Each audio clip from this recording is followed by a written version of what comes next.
Bonjour, je vais maintenant vous lire la deuxième partie du chapitre 10. Hervé hoche la tête et agite la main de façon éloquente. Il y a quelque chose que je comprends pas, dit Simon après un moment de silence. Toi et papa, vous dites tous les deux aimer les animaux. Pourtant, vous continuez à les chasser. Bien sûr, la chasse, c'est pas pareil. Je suis un animal, je veux manger un animal. Avec ma carabine, il meurt d'un seul coup, pow! Sans avoir le temps de souffrir, fini. Il s'essuie les doigts sur sa camisole.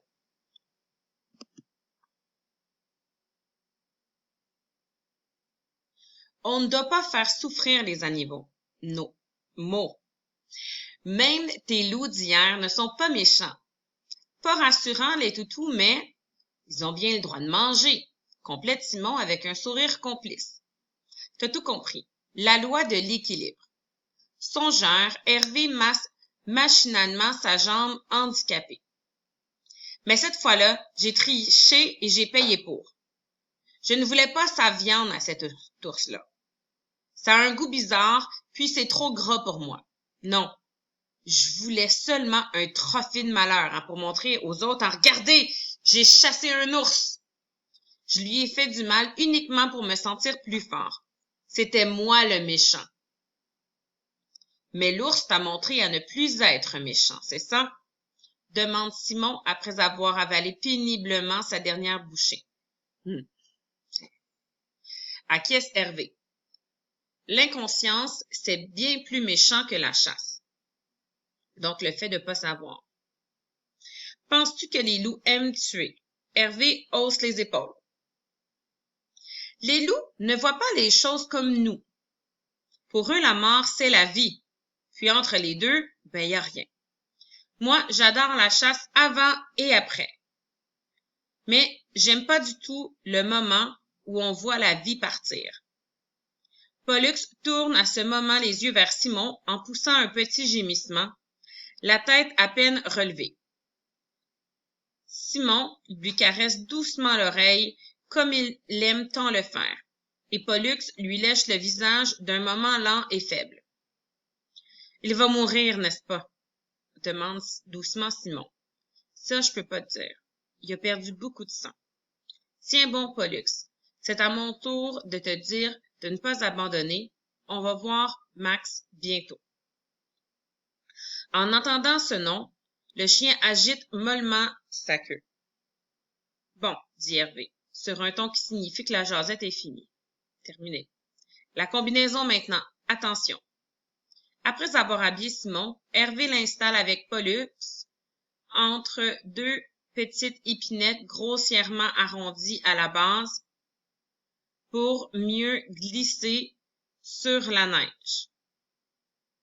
Hervé a solidement fixé son sac à dos au tiers supérieur des arbres, de sorte que les jeunes troncs prennent appui sur ses épaules. Les branches ont été tissées soigneusement entre elles pour supporter le poids des passagers et empêcher la neige d'ajouter plus de charge à l'attelage de fortune. Simon et Pollux se blottissent au centre, et Hervé les entoure solidement à l'aide de la couverture dans laquelle il a découpé deux bandes qui servent à retenir le tout en place. Simon sent un élancement douloureux à chaque pas de Hervé, mais il retient ses plaintes. Hervé marche à un rythme régulier. Malgré son handicap, il semble infatigable. Dans sa tête, Simon entend des « aïe, aïe, aïe », si bien qu'il se met à les compter pour se changer les idées. Après plusieurs milliers de « aïe », Hervé ralentit la cadence, Simon l'entend souffler péniblement. « On peut s'arrêter pour que tu te reposes, » suggère Simon, qui aimerait bien se reposer aussi. « Pas question, faut continuer. Arrive, courage. » Halète Hervé entre deux pas. Donc, halète, ça veut dire que comme il commence à être essoufflé. Simon perd la notion du temps. Il rêve tout éveillé. Il se voit dans un manège à la ronde, il rit tout seul, il est sur la banquette arrière d'un autobus scolaire, ballotté par les chaos d'une mauvaise route, donc les trous, ça veut dire, dans la route. Il constate qu'il n'y a pas de chauffeur, mais la torpeur qui l'enveloppe l'empêche de bouger. Tant pis, il s'endort à nouveau, puis il croit être avec Mathilde et lui raconte sa mésaventure, précisant à quel point Pollux a été courageux. Il chante à la claire fontaine. Donc là, il est comme un peu en train de rêver pendant qu'il est sur le traîneau indien. J'ai hâte de lire la suite, savoir ce qui va se passer.